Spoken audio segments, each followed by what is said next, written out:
চল বেটা, ভালো করে পরীক্ষা দিবি, তোকে প্রথম হতে হবে, আমার নাম উজ্জ্বল করতে হবে।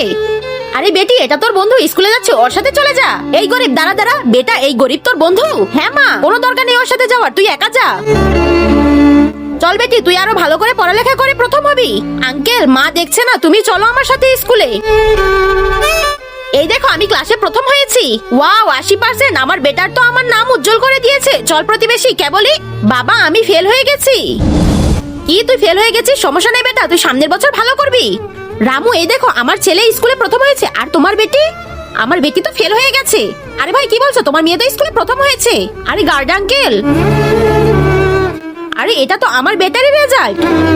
আর এটা তো তোমার বেটা, এটা তুমি কেন করছো?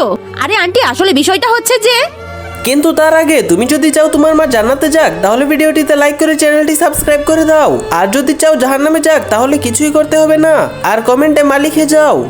আমি তো ফেল হয়ে গেছি মা, আমি পাস হয়েছি, আমার রেজাল্ট নাও। ধন্যবাদ, তুমি আমাকে বাঁচিয়েছো। আরে ভাই সাহেব, আমাকে মাফ করে দেন, আমি বুঝতে পারিনি আপনার মেয়ের মতো বন্ধু যেন সবাই পায়।